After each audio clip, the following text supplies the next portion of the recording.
aquel tiempo el virrey Herodes se enteró de lo que pasaba y no sabía a qué atenerse, porque unos decían que Juan había resucitado, otros que había aparecido Elías y otros que había vuelto a la vida uno de los antiguos profetas. Herodes se decía: a Juan lo mandé decapitar yo. ¿Quién es este de quien oigo semejantes cosas? Y tenía ganas de verlo. Palabra del Señor. Gloria a ti, Señor Jesús. Herodes no vio a Jesús hasta el último momento de la vida de Cristo, cuando Pilato, al enterarse de que Jesús era de Galilea, se lo mandó porque era el tetrarca, el gobernador de Galilea. Y ya sabemos lo que pasó. Jesús se negó a contestar a las preguntas de Herodes, estuvo en silencio todo el tiempo. Y decimos en español, por lo menos, que no hay mayor desprecio que no hacer aprecio. No sé si el Señor tenía ninguna intención de despreciar a nadie, pero no consideraba a Herodes, que había matado a Juan, que había matado a su primo, digno de que él respondiera a sus preguntas. En cambio, sí que respondió a las preguntas de Pilato y, por supuesto, a las preguntas que hicieron los sacerdotes. Pero este pequeño fragmento del Evangelio de San Lucas que meditamos hoy, yo creo que sirve para que nos demos cuenta del carácter histórico de los acontecimientos que narran los evangelios. Es decir, no estamos ante una fábula, ante un mito, ante una leyenda. Estamos ante algo que ocurrió en la historia. Y estos personajes, Herodes, Pilato, Caifás, Anás, son personajes que la historia tiene bien determinados el momento en que vivieron, el momento en que, por ejemplo, Pilato gobernó en Israel como pretor, como gobernador de parte de Roma. Es decir, el Evangelio no es un mito y no es una leyenda. Ni la figura de Jesús es mítica, sino que es un personaje histórico, ni sus enseñanzas son enseñanzas inventadas.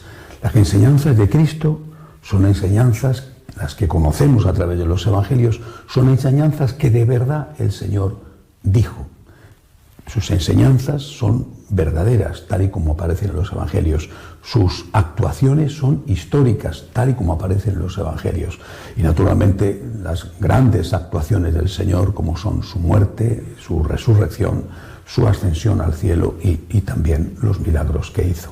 El carácter histórico del Evangelio viene dado, por supuesto, no por estos detalles de estos personajes. Uno puede inventarse una novela utilizando como protagonistas algunos personajes históricos, sino por el hecho de que los testigos, que fueron los apóstoles, murieron por decir: esto que hemos visto, esto que hemos tocado, esto que hemos escuchado, esto de verdad ocurrió, y preferimos morir, no nos importa morir, antes que negar lo que hemos visto, lo que hemos oído. Dicho esto, que yo creo que es lo más importante del Evangelio de hoy, tenemos que sacar una consecuencia, la que ya hemos extraído en otras ocasiones. Cristo es un personaje histórico y no inventado. Cristo nació, murió y resucitó.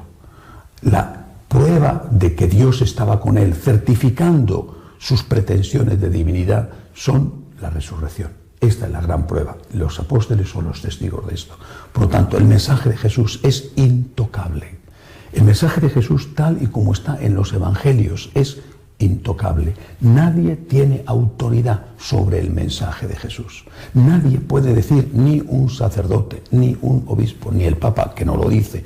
Imaginemos un Papa que estuviera loco, que no es el actual, pero un Papa que dijera: habéis oído que Jesucristo dijo, pero yo os digo.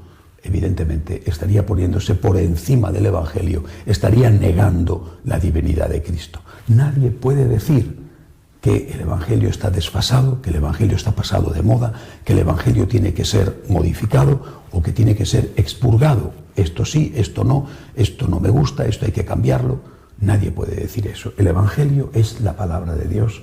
El Evangelio, tal y como lo leemos, tal y como aparece en los 4 Evangelios, el Evangelio es intocable.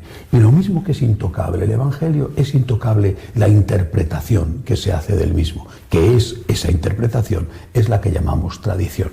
Si un día un Papa dijera, imposible, ¿verdad?, pero un Papa dijera: un predecesor mío dijo que esto era así y yo ahora digo que esto es de otra manera, evidentemente estaría abriendo, no solamente destruyendo la enseñanza anterior, sino que estaría abriendo la posibilidad de que el siguiente papa, o 5 papas más allá, dijera: aquel predecesor mío que dijo que su anterior predecesor estaba equivocado, pues ya ahora digo que el otro está equivocado.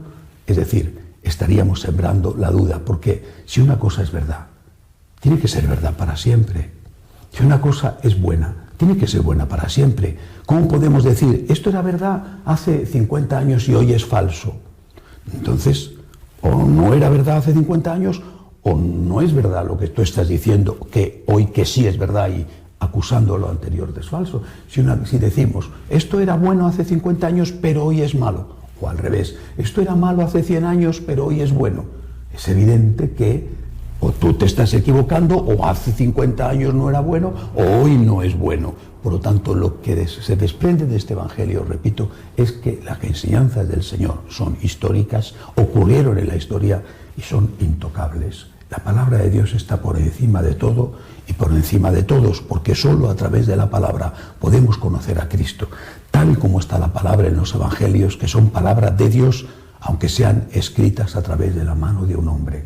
Esa palabra de Dios está por encima de cualquier interpretación. Y ahí está la gran interpretación continua de la tradición para corroborar que eso que se ha dicho, esa interpretación que se ha hecho durante 2000 años, sigue siendo válida hoy, aunque esa interpretación tenga que ampliarse, tenga que enriquecerse, pero nunca corrigiendo o negando la interpretación que se ha hecho antes.